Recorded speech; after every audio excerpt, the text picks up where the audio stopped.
Since March of 2020, so much has changed. How we work, how we live, the tools we use, the way we collaborate. Hello and welcome to The Bridge. Join host Scott Kinka in a series of discussions of how some of the top leaders in technology bridged their businesses, technology, roadmaps, and lives into their new hybrid work reality. Our hope is that their insights and experiences will help you on your journey in business and in life, from who we were to who we are today. And maybe it'll help you get better prepared for whatever comes next. The Bridge is a service of Bridgepoint Technologies, one of the nation's leading IT advisory, procurement, and lifecycle management companies. Now, here's your host. Hi, and welcome to The Bridge. I'm your host, Scott Kinka. My guest on this episode is Mark Palmer. Mark is the Vice President of Managed Services at Granite. Mark is a telecom lifer. His dad worked at Bell Atlantic. He was a service splice technician to pay for college. His first job was selling telco. Like many of us, he went through the dot bomb in the early 2000s, and he eventually ended up at Granite, where he's been for 20 years at this point. I have some history with Granite.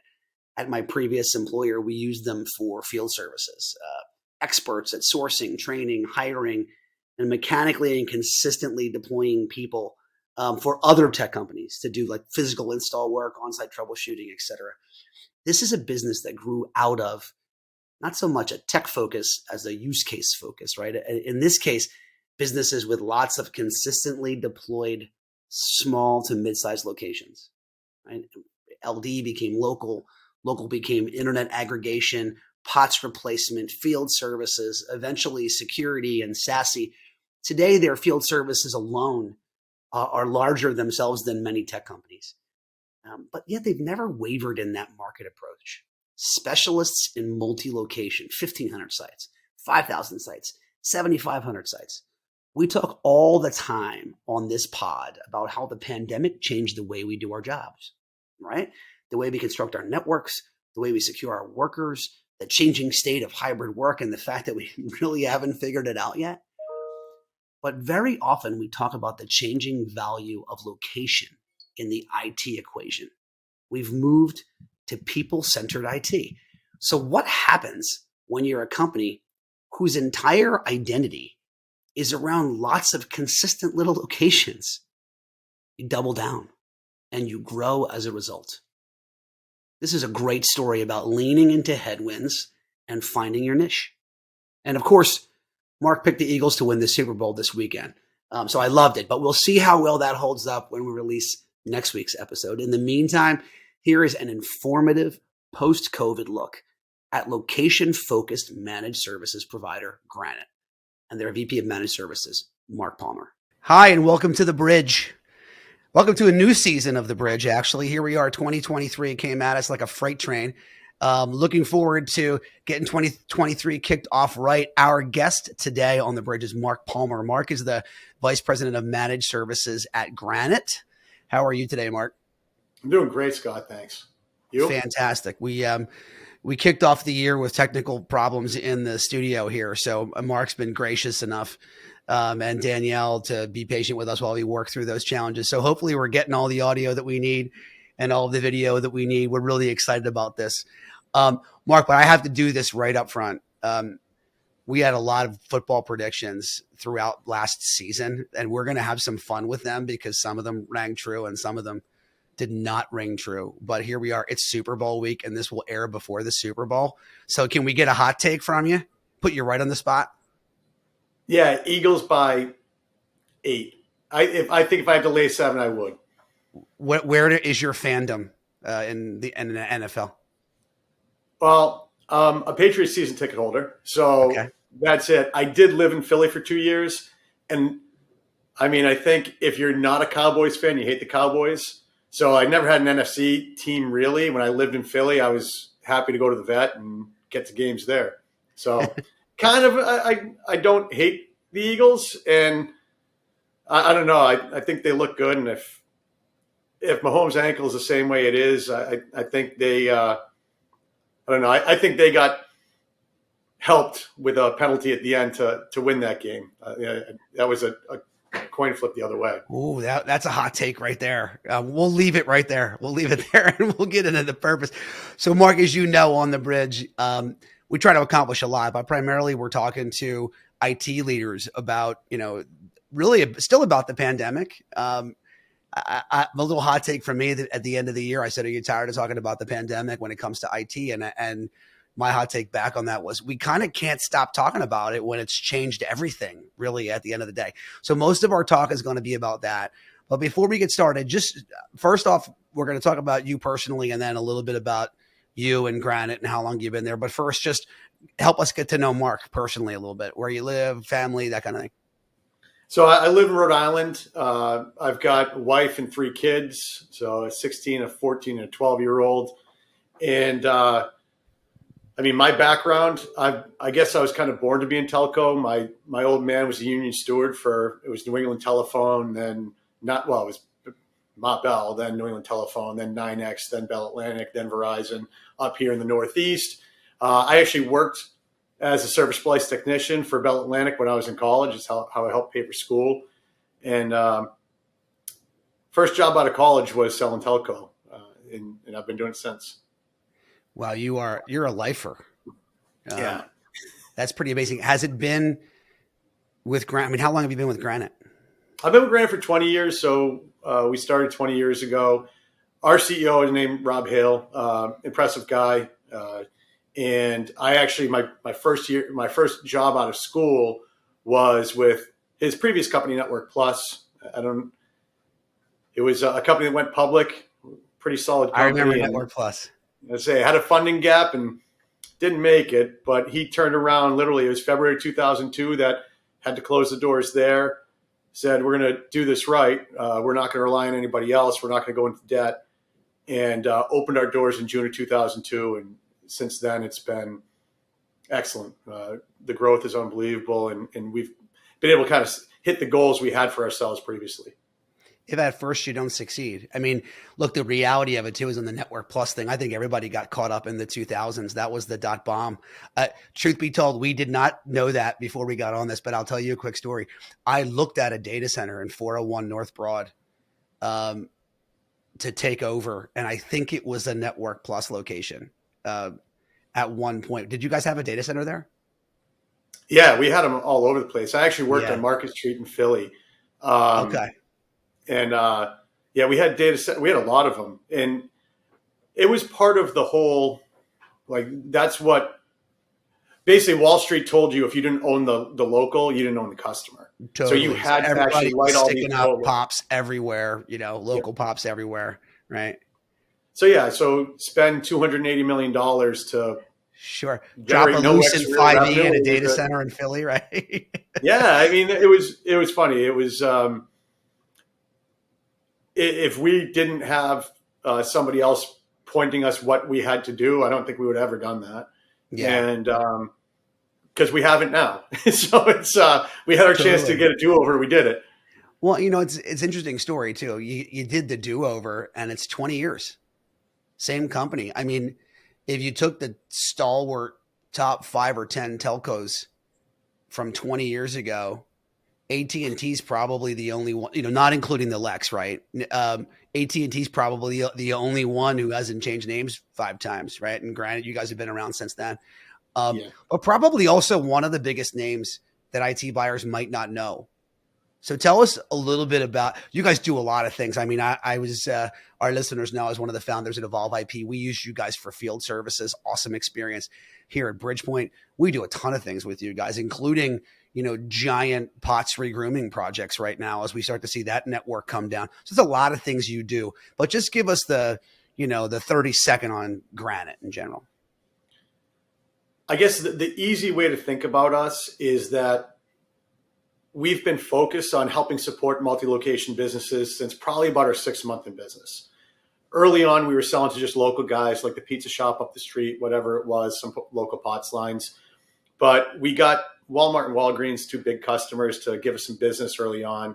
And we realized that the incumbent infrastructure was not set up to support multi-location business. So if they're not being supported well, a 10-location franchisee isn't, a 15-location bank, nobody is. So really everything we did since then has been focused on listening to those customers, what are their challenges and how can we help them? So everything we've added, long distance was an easy one back in 2004. I want to say 2006 and 7 was starting to get into some IP.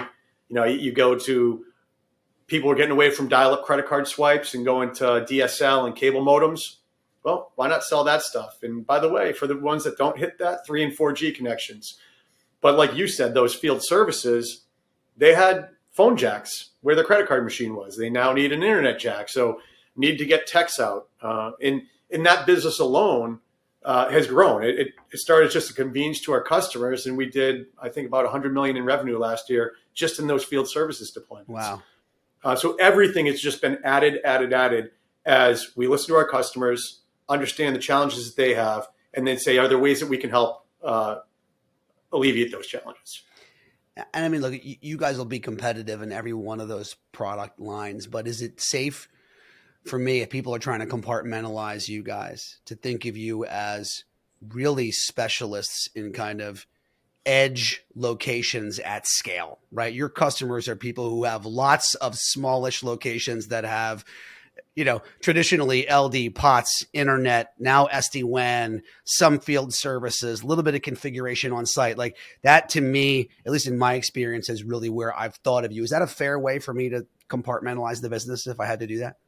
It really is. I mean, and that's been really all of our growth strategy is helping people that have this big, diverse subset of locations and location types in matching the right type of connectivity, the right technology, the right support structure, the right SLAs, the right, if you need repair. And as more people go to cloud-based applications and they don't have servers locally, maybe that MDF switch or maybe that router is really more important to them. So they need something on site in 4 hours at core sites, maybe next day, not next business day, next day, with a tech to install it for device failure. Like all of those things have really evolved as our customers' needs have evolved. But really, that's it. Connectivity and network at a bunch of sites. Can you share some of your customers with us, just so people kind of get an idea of the scale of the kinds of people that you work with? I guess, yeah, I think we can. I don't know. I don't have any lawyers on telling me we can't. But I mean, if you look, if we get banged by the lawyer, what we're going to get is a funny beep over the audio, and everybody's going to get a chuckle when they listen to this. So go ahead, and then we'll get them to approve it. Yeah, I mean, so like we do rollouts for people like, was a big deal we had just this past year of complete network refresh for all their instant oil changes, 1,500 sites. This was awarded to 5 carriers. We were one of the 5. We're the only one who got more than 3 figures worth of sites.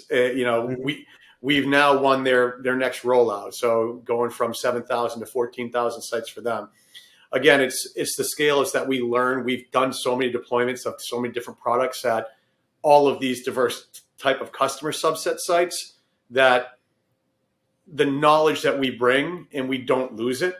Like it's not that everything is siloed and this one PM that knows the best way to do this, he's the only one that learns it, or she's the only one that learns it. It's bring that to our PM meeting weekly. What are the core difficulties we run into? How do we alleviate that? And how do we make that into our run book for the future? Mark, we talk a lot on this show. And I could sum up a year's worth of episodes and basically say that the theme on a lot of them became kind of the changing role of the location in the way that IT operates, right? Like in a lot of, non-location based businesses, like in other words, they had locations, but they weren't brick and mortar retail or, that kind of thing. They spoke about how the IT changed from securing a location and powering a location to securing and powering an end user, wherever they are. If I just heard your story, right, I'd be like, what did the pandemic mean for them? But I guess, this was sort of in a lot of ways, a pandemic buffered approach because retail didn't go away. I mean, these edge locations didn't. If you guys were powering big, shiny buildings, you'd have a different problem. But you don't power big, shiny buildings. Well, you do, but not as your specialty. That's not the vast majority of our business. Yeah. Exactly right. And it's funny, but even the things that our customers faced is that, for the people who didn't have a phone system or a soft client app that they needed to use for everybody sent everybody home all at once. And if they weren't ramped up for that and people were just forwarding calls to their cell phone, or the people who just didn't want to use the soft client were doing that, you think about what that does to SIP infrastructure for a company, that all of a sudden you had 100 paths, which was all you needed. But now every call in is taking a path in, but it's also reserving a path out to forward out. So now every call is taking two. So it's funny, even for those big customer locations that move people from home, it was, all right, how do we ramp up SIP? How do we make this burstable? How do we make this happen quickly? Because they're moving everyone home tomorrow. And they can't have busies or dead air or not the ability to take those inbound calls from customers who have a lot of questions. I mean, especially early on. Yeah, so we ramped, we moved all of these PMs and these people that did the stuff to deploy to sites.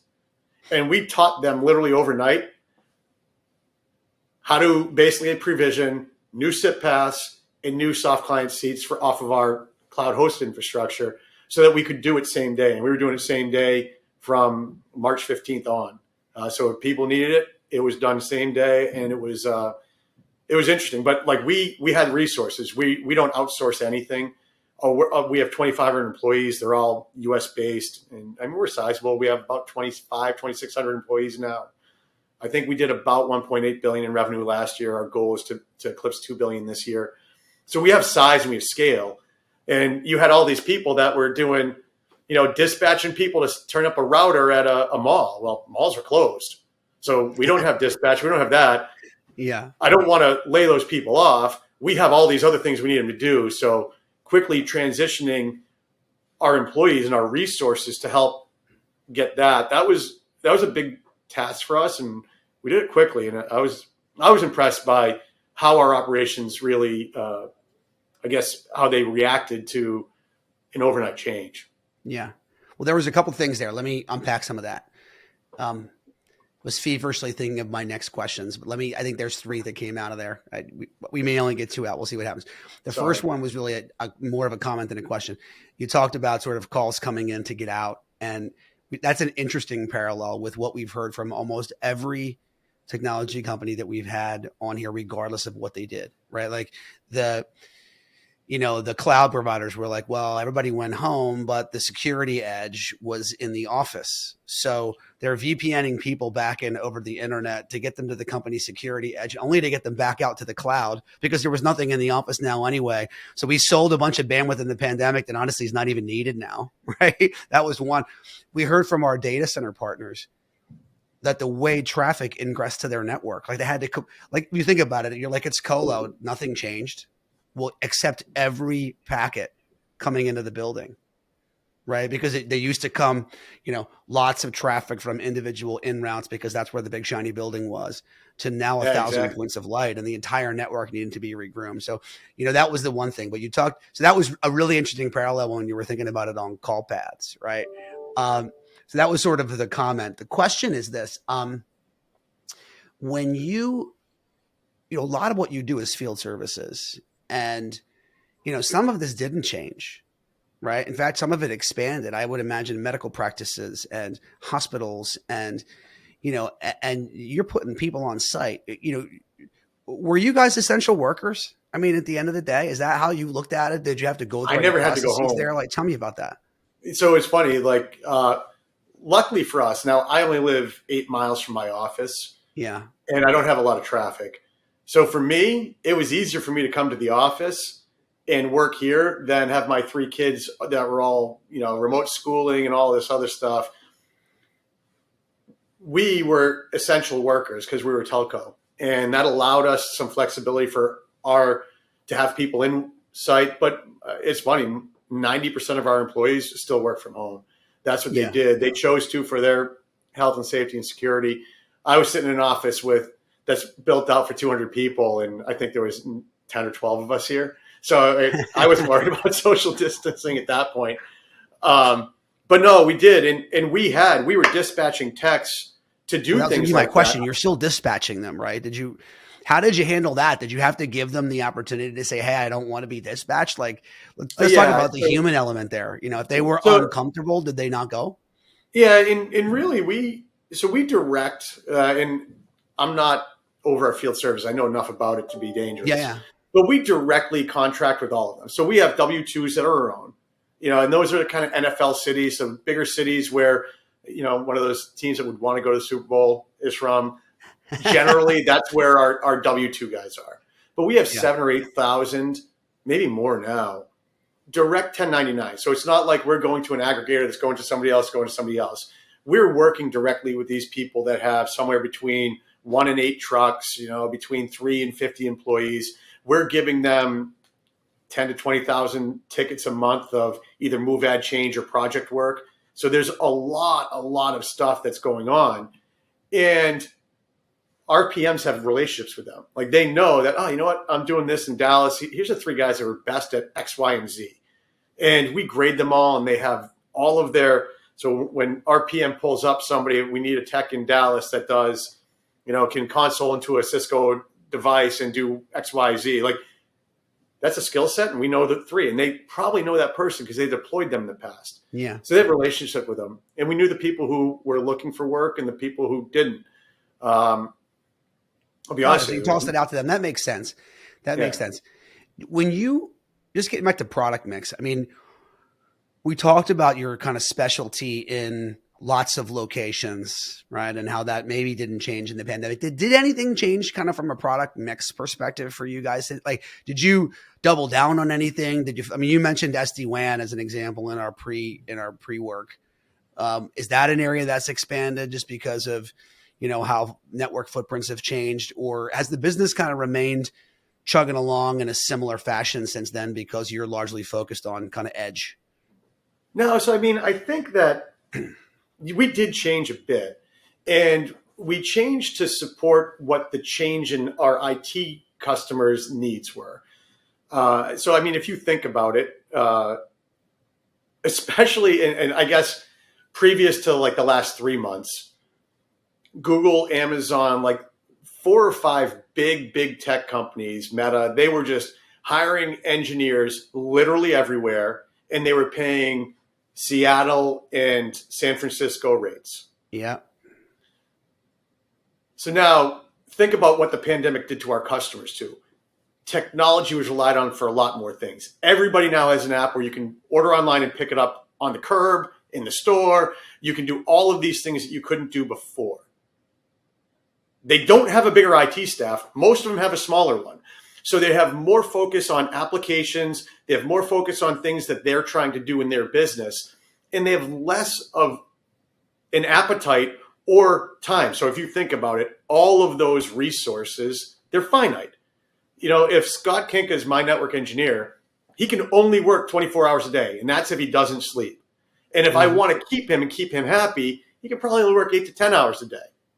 So I have to look at the tasks I have and say, what are the ones that need Scott to do and what are the ones that don't?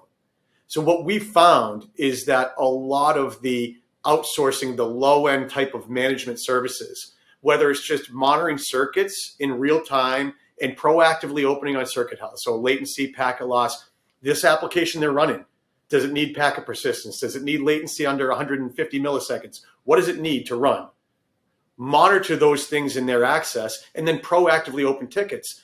So Scott Kinka, who is an engineer, isn't chasing a carrier and sitting on hold for 20 minutes with a carrier, that his time is better spent doing something else that's going to help us drive our business, whether it's changing more oil, whether it's delivering more mail, whether it's selling more widgets. I don't care what it is. Like that's the role of the IT staff.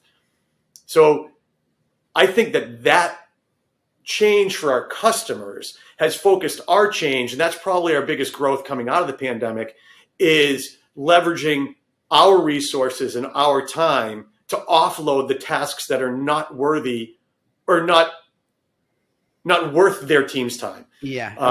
When I think of the field, so this is like field switches, routers, wire, like all that, I call them also jobs when we talk to people. Like it's the job you can do, but is it your job? Right. And honestly, if it's the job you can do and it's not your day job, do you do it well? Do you do it efficiently? Or can you just hand it to somebody who chops that same piece of wood the same way with a sharp axe every day? Yeah. I Is kind of mean, the way you to think think about about it. like opportunity costs, really, right? Like you Yeah. do something. If it doesn't cost you anything, great. But what didn't you do because you were doing that? And Yeah. that's what your cost is. And if your developer isn't making your app better to compete with your competitors, to make your widgets better or easier to buy, because he's sitting on hold with, and just, I'm not going to name a carrier, fill in any carrier's name for half an hour to get I a was hold of waiting for somebody you. I was going to goad you and then into it. call back 3 hours later to get an update. Yeah. When, no, how about our carrier, Granite? They just build an API with our backend, whether it's ServiceNow or Remedy or Zendesk or Jira or Avanti, like I don't care what it is, so that when we open a ticket, it generates an instance of their system. If a site calls them and says, hey, by the way, our internet's slow. Oh, yeah, it looks like the carrier's already opened a ticket. X carrier is going to be on site by 5 p.m. You're up on 4G or 5G. That's why we've limited some of your apps. Like, your guest Wi-Fi's off, but of course your VoIP and your processing transactions, your inventory, all that's still online. So being able to see all of that information in real time, because we do an interaction with them. So now, one, they can respond quickly to their customer, which is the sites. And two, they're not wasting that team's time doing all that stuff. Yeah. It's just information's there for them. We're working on it. Quicker time to repair. Your team has more time to do the things that are important to the business. 100%. So let's talk about the business real quick while you're on that topic. You mentioned earlier, Granite. Obviously, we're talking about tech and we're talking about tech at customers, but you guys are a company yourselves, right? You had Yes. 2,500 some odd people that experienced the same thing as every one of our customers did with their employees. Have any tips about, or comments about how the pandemic sort of changed the way that you guys work? Like what worked well, what didn't work well? Any advice maybe for, IT leaders that you picked up during the pandemic? And we're not perfect. We keep on changing, and we continue to have to change, to tweak. Work from home went pretty well. Like everybody was already employed here. They knew their jobs. We sent them home. We gave them the tools to do those jobs. And it actually worked. But we're growing. We've always grown. What we found was onboarding new employees took a lot more time. And when I can look over the cube and ask Scott, hey, how do I do this? That gets me up to speed quicker, so that somebody that you come in, we typically hire temp to perm. So 30 days on, is this the job you want? Like, are you going to be happy doing this? Because if you're not happy doing it, you're not going to do it well. So might as well not do it. Yeah.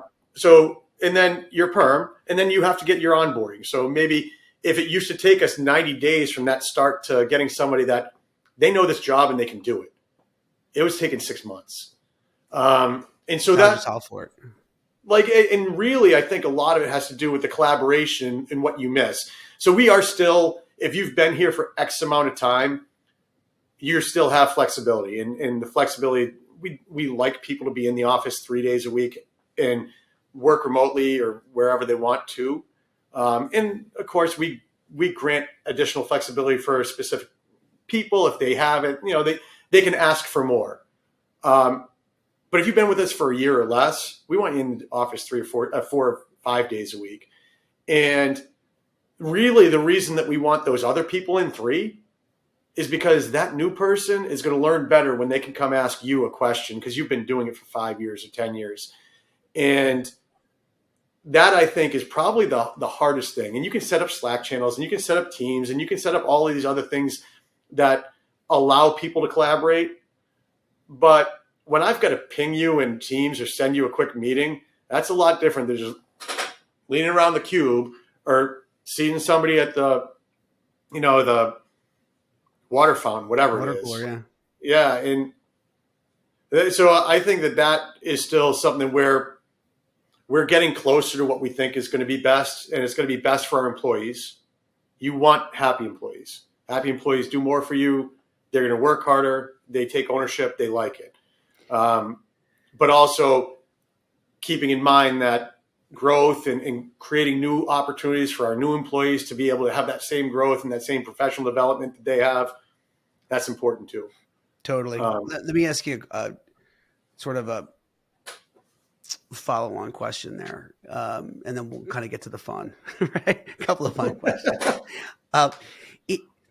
You guys are in tech. Like, in a lot of ways, you're probably ahead. You entered the pandemic ahead of most customers in terms of your ability to be flexible and be able to use collaboration tools and work from anywhere in the whole 9 yards. And here you shared, which I appreciate, an area where you're still struggling. And then I meet with CIOs often who are trying to figure out what their technology plans are. And I often ask them the question, have your executives even told you what the work from home plan is going to be on a go forward basis that you're building IT to support? And oftentimes the answer is no. So I'm going to ask you this same question because you talk to customers every day. Have we figured out what hybrid work is yet? No one has a long-term policy. I think the longest anyone really is willing to go is, hey, for the next year, this is what we're going to do. Yeah. And I think that there is a struggle between thought processes. And there's some people that think in the office every day is the only way to get the most out of people. Yeah. And I'll be honest with you, I think that that's actually true for some people. I do better when I come to the office. Like, you got to think about it. There's things that I do in my work that I really like. And there's some stuff I have to do because I have to do it. And when I have a lot of stuff I have to do, I'm a lot better when I'm in the office. There's less distractions, less ability to hey, I'm going to go to the fridge. It's better for my waistline, everything. So I think that understanding that there is going to be a new normal, and that new normal for most people is going to include some hybrid. Now, there's some people that you can't. Customer facing people, it is what it is. Like, that's a different role. But I think for most, I don't think you're going to have the ability for people to say everyone's back in the office every day. So I think that as long as there's some hybrid, you can plan for the technology needs that you have. Now, I actually think the people at the hardest part of that is facilities. Because do I need hoteling desks or do I need everybody has their own desk? Because we're going to mandate that everyone's in on Wednesdays. That is something I've seen a lot of people do because that way they can have all of their in-person meetings together. So I know that if I want a team meeting, I do it on a Wednesday if I work for that company. So now you're building infrastructure in the office for every single human. So they might as well, everybody might as well be there every day. It's not like you're that's exactly it. By day, right? And I think that that's the key thing that people need to plan. I think that most companies have come to those plans, and I think that you'll see more and more. The thing that I get from most IT leaders is that they say to somebody, how many days will you commit to be in the office a week or a month? If it's 2 days or less, you're going to have a shared office environment. So you're not going to have a closed office. You won't have a door that closes. You won't have anything else like that. You're going to have a space that you can go to. You're going to be able to reserve it in advance. You'll be able to reserve desks around it so that you can have your team near you if you're all going to be on the same day. But that's it. If you commit to 3 or 4 days or more in the week, then you can have your own committed space. I think that that most companies will end up playing something like that. It seems to be catching on. So while you have your crystal ball out, let's have some fun. Shameless predictions. 18 to 24 months. Doesn't need to be in tech, but it can be in tech. You've already made your Super Bowl prediction, so you can't go there. Give me something, anything. Bruins are going to win the Stanley Cup. Okay. But if you want me to think tech, I think that the focus on security is going to increase and increase and increase to the point where most of the market today doesn't have like an MDR, an XDR, EDR, whatever kind of strategy you want to call it. I think as hybrid becomes more and more prevalent or just more and more stable, like that's what it is and what it's going to be. I think that as bad actors continue to be more state-sponsored and crime-sponsored, it's not lone wolf guy that's just sitting in his basement and doing this. This is literally organized crime and organized governments that are doing this. I think that that's going to be a big growth and target area. Everybody will have a CISO, or that'll be a responsibility, literally a line item responsibility under somebody's job title for everybody. I don't think that's that bold. I think that's pretty. Yeah. I can't see it being any other way. I mean, you picked on specific technologies, and quick answer on this one, but I mean, things like MDR, is this really a matter of the edge moving from the, kind of the network closet to the laptop, really because of the mobility of humans? I mean, is that what's driving that in your mind? It is. And I don't even think it's the laptop. I think it's like any device. It's going to just be the person. Like Scott's going to have his login that if he logs in from his iPad Pro, his kid's Chromebook, his laptop, like that, I think is how it will get to. 100%. So you mentioned iPad, iPhone. Here's a fun one. Whatever the next great thing is, pandemic, zombie apocalypse, asteroid, you name it. You have just your iPhone or your iPad, and only one app still works. What's the app? So I don't have an iPhone. I'm Android, but whatever you got, your mobile device of some kind, you get one functioning app. Is this a time killer app? I guess like if I'm just looking to, zombie apocalypse, I'm just basically biding my time before I can go out and scavenge for food or kill some zombies. Then maybe I want to play either some cribbage or fishdom or something like that. Okay. That's probably it. I'm not social media. It's really funny. I don't have a TikTok account. I don't have a Facebook account. I don't have an Instagram account. I have a Snapchat account because my kids made me do it, but I've never logged into it. I have a LinkedIn profile, have to for business. But it's funny. I've never just, my wife and kids, I'll see them just doing this. And I'm like, what are you doing? Like, I'm scrolling Instagram or TikTok or Facebook. I'm like, yeah, I just don't even know what it's about. But you are a survivalist. So you're just saying, I need something to do while I'm prepping myself for the forage. I like that. Right? That's some good thinking. We've had a lot of, I want my ESPN app. And then you're like, well, who's playing sports after the zombie apocalypse? You gotta really consider your app choice. Wait for the dust. Last question. Here's a fun one. We're going to let you play a supporting role in one of three areas. You have to choose which one. Either you are the supporting actor in your favorite movie, you're the bass player in your favorite band, or you get to be the third down gadget back, or we can even make it a hockey one, or like the fourth line third enforcer. Line center. Yeah, on the Bruins. Which would it be? Oh, no doubt. I want to be the enforcer on the Bruins, or I just want to be like a glue guy. Like every team has the glue guy. It's the guy that great in the locker room. People want they want to go harder because that guy's going hard. Like that's what I prefer.